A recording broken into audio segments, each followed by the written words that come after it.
El Senado aprobó en general el proyecto de acuerdo de vida en pareja que busca regular la unión civil entre parejas homosexuales y heterosexuales. Esto en la comisión, claro. Uno de los integrantes que votó a favor de la iniciativa, el senador de la UDI, Hernán Larraín, con quien conversamos de este y otros temas desde el Congreso. Senador, muy buenas noches. Buenas noches, Daniel. ¿Cómo está Mónica? Muy bien, gracias. Senador, ¿están los votos en el Congreso para aprobar en sala luego el acuerdo de vida en pareja?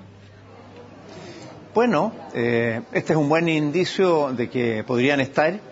Y el trabajo creo que en parte ahora lo tiene la propia comisión. Nosotros hemos aprobado en general, como usted informaba, pero viene ahora el trabajo de construir en particular un proyecto de ley que realmente satisfaga los intereses que hay detrás.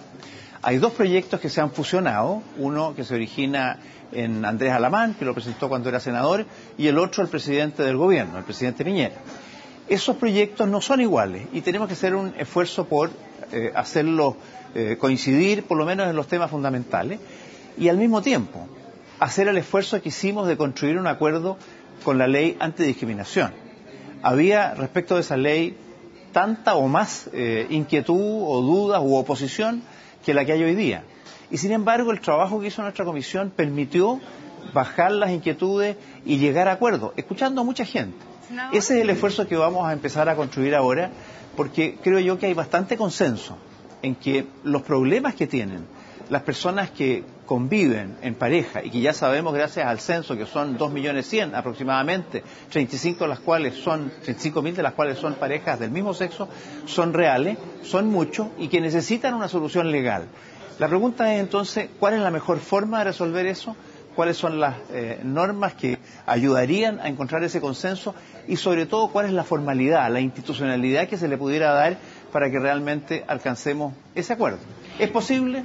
Es posible, por cierto, con dificultades, pero ese es el trabajo que esperamos resolver, porque creemos que se trata de una necesidad social que requiere de solución legislativa. ¿Está el compromiso de votar al menos este proyecto antes que termine el gobierno de Sebastián Piñera? Bueno, ese es ciertamente nuestro deseo. No solamente porque es una iniciativa y un compromiso del presidente Piñera, es porque también nosotros creemos que si vamos a entrar a resolver estos temas es para resolverlo lo antes posible.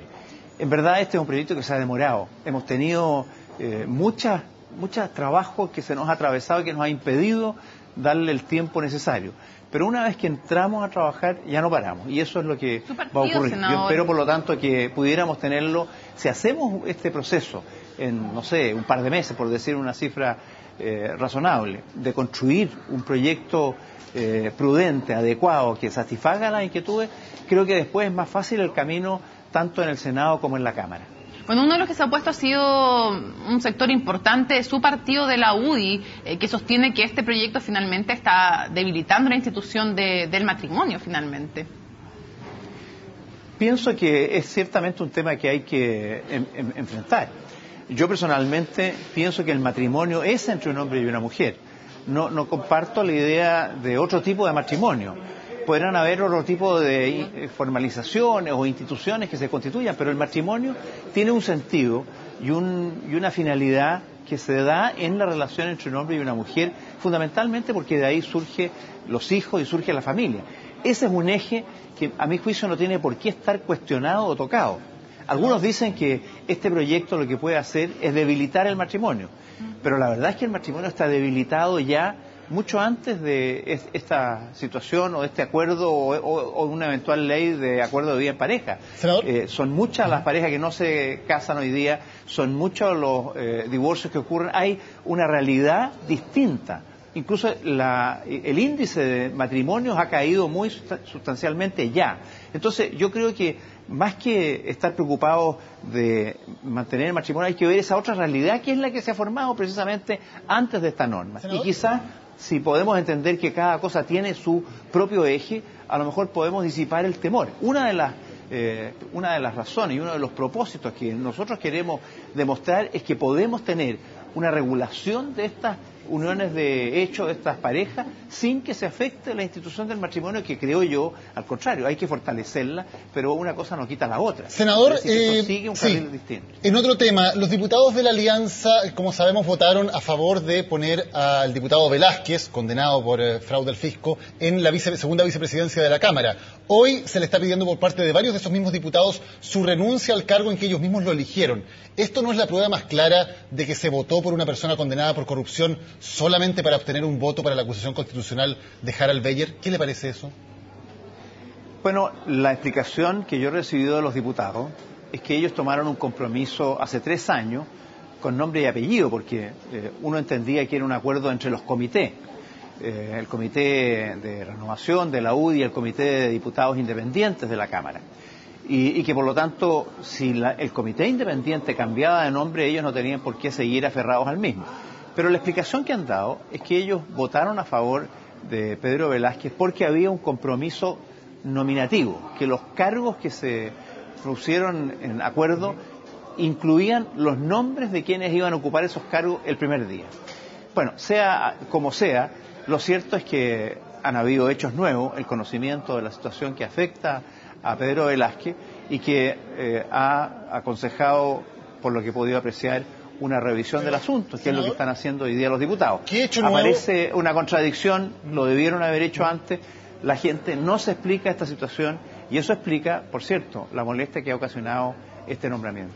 No hay ningún hecho nuevo porque cuando los diputados votaron sabían todos los antecedentes, digamos, ellos votaron sabiendo que esta persona estaba condenada, sabiendo que tenía una deuda de 285 millones de pesos que se negaba a pagar. Por eso la pregunta es, ¿qué le parece a usted esta situación? ¿Comparte usted la molestia también de la ciudadanía por lo ocurrido? Pero votaron porque entendían que tenían un compromiso.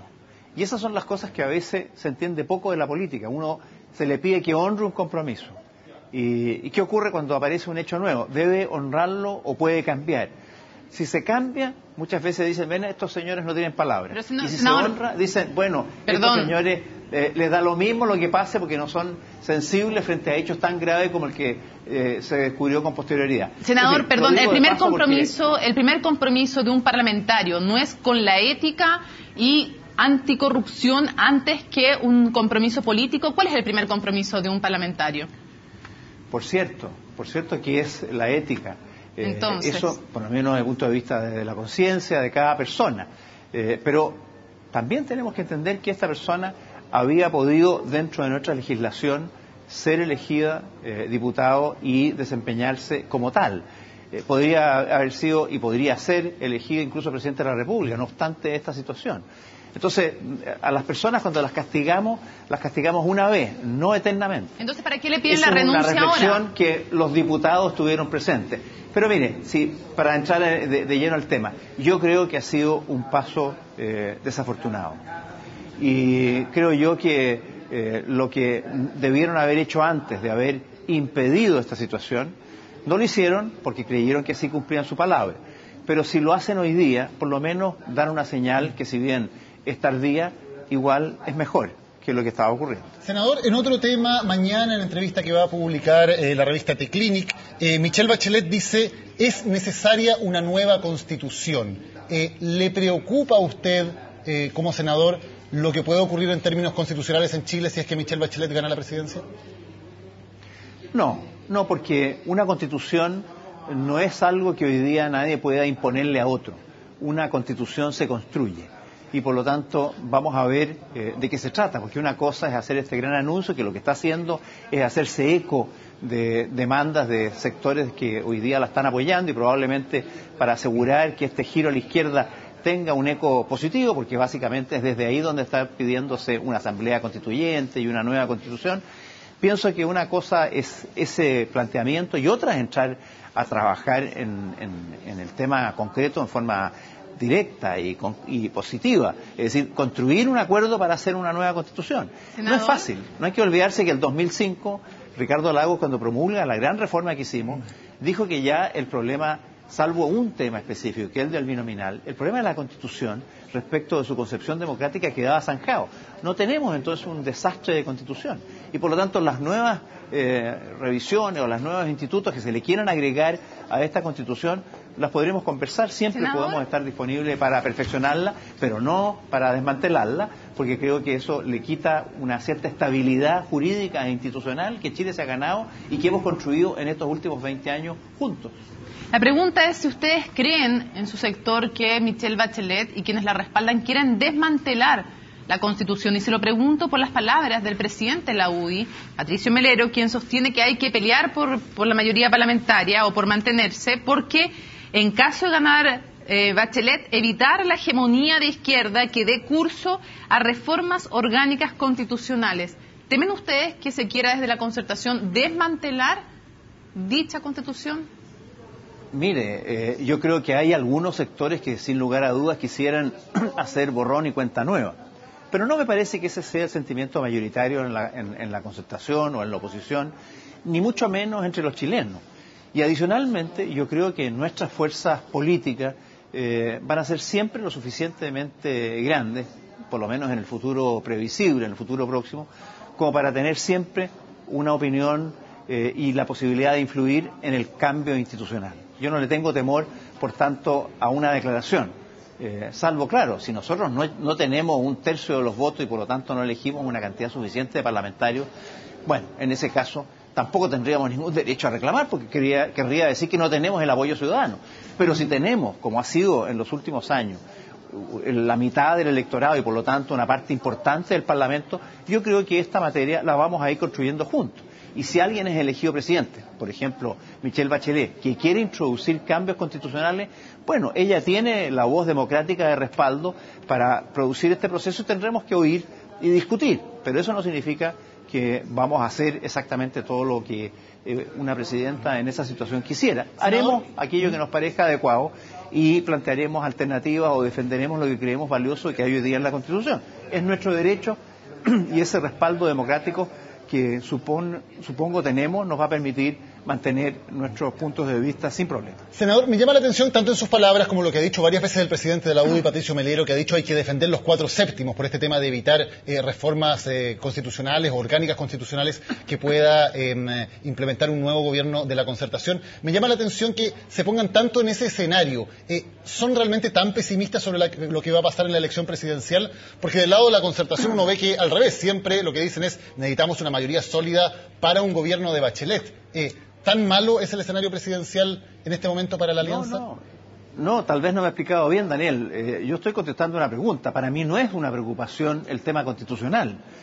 Pero si me ponen en el escenario de que Michelle Bachelet es elegida presidenta y plantea cambios institucionales, bueno, en ese escenario yo pienso que voy a tener el respaldo suficiente. Como lo decía, al menos como ha ocurrido en estos años, la mitad de los votos hemos recibido como apoyo y por lo tanto mantendremos una posición de fuerza para poder conversar con la presidenta, si es así el escenario hipotético de que estamos hablando. Se entiende. Ahora, ¿Senador? Yo tengo la esperanza de que la elección no está terminada y que tenemos opciones para poder ganarla. Así que estamos trabajando para ese escenario. Pero ya que me preguntan, bueno, me pongo en esa hipótesis y digo que en ese escenario creo que vamos a tener la fuerza suficiente para avanzar en lo que nosotros compartamos y para evitar cambios que pudiesen afectar la Constitución si no los queremos, porque las constituciones no las hacen las mayorías de turno. Ok. Senador, yendo al tema de la acusación constitucional, sabemos que como usted es jurado no se puede pronunciar sobre el fondo de la acusación, no le vamos a preguntar sobre el fondo, pero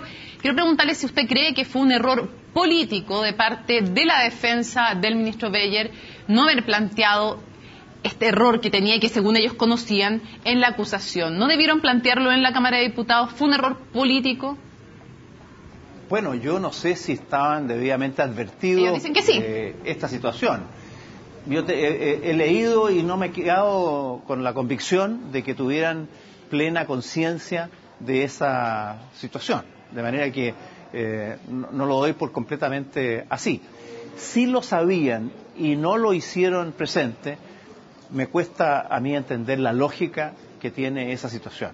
¿Porque fue un error? Me parece que este es el tipo de cosas que se tienen que sustanciar en su momento. Y hay un capítulo especial en la acusación constitucional que es el de la admisibilidad, en donde precisamente ese es el tipo de materia que deben analizarse. Senador. Porque el riesgo es muy grande. Y quizás a lo mejor Eso podría haber sido un elemento de juicio importante para muchos diputados y a lo mejor podrían haber hecho una votación distinta. No lo sé. Senador, ¿y ya se perdió esa oportunidad? Discutir si esa es una estrategia, porque la estrategia al final la define la defensa del ministro Bayer y sobre eso no me pronuncio. Pero a mí me parece... ¿Sí? Y esa oportunidad que tuvo la defensa en ese momento es una oportunidad que ya pasó. Respecto de esa admisibilidad, claro. Sí. Sin embargo, yo lo planteé en el Senado, que había una cierta situación un poco absurda que nosotros debíamos despejar antes de constituirnos como jurado. Porque si a nosotros nos dice, mire, la petición concreta, después de un largo fundamento, es que se destituya al ministro de Educación, porque este ministro de Educación no ha logrado respetar el orden público, porque no ha sabido defender la vida, la integridad física y psíquica de las personas, porque ha afectado la inviolabilidad del hogar, yo digo, qué cosa más extraña. Esas son responsabilidades que se le podrían exigir a un ministro del Interior, no a un ministro de Educación. Puede haber un error de construcción que a mi juicio ameritaba una reflexión antes de empezar a trabajar esto como jurado. Por eso que pedí que fuera a la Comisión de Constitución de manera de que ésta pudiera iluminar de alguna forma la decisión que pudiera tomar el Senado, como digo, antes de pronunciarse sobre el fondo del asunto. Lamentablemente no ocurrió eso, creo yo que debe haber ocurrido, porque se pueden dar escenarios. Yo les planteo otro, por ejemplo, bastante más obvio, pero para que entiendan que de repente el Senado puede hacer algo distinto que entrar a pronunciarse como jurado. Hay una acusación, que es la del presidente de la República, que requiere un quórum adicional, no la simple mayoría de la Cámara, sino un quórum adicional. ¿Qué pasa si nos llega una acusación constitucional al presidente de la República que tiene un quórum distinto al establecido por la Constitución? ¿Nosotros debemos llegar y conocer y resolver simplemente porque ya nos llegó de la Cámara de Diputados esta situación? No. Si nosotros constatáramos eso, que no se cumple un requisito de esa naturaleza, yo pienso que no se puede constituir el Senado como jurado. Habría que ser algo distinto, a lo mejor no conocer esta causa, no sé, pero eso es lo que a mí me hacía pensar que frente a una situación que plantea un absurdo, deberíamos tener un pronunciamiento previo. Bueno, no se logró, entraremos ahora a tallar respecto de esta acusación tal cual viene y cada senador o senadora tendrá que evaluar y ponderar las distintas situaciones que afectan a este proceso, a esta acusación, como lo estimen conveniente en conciencia. Probablemente este será un elemento de juicio que muchos tendrán en consideración. Senador Hernán Larraín, muchas gracias por haber conversado hoy con CNN Chile. Muchas gracias a ustedes. Hasta luego.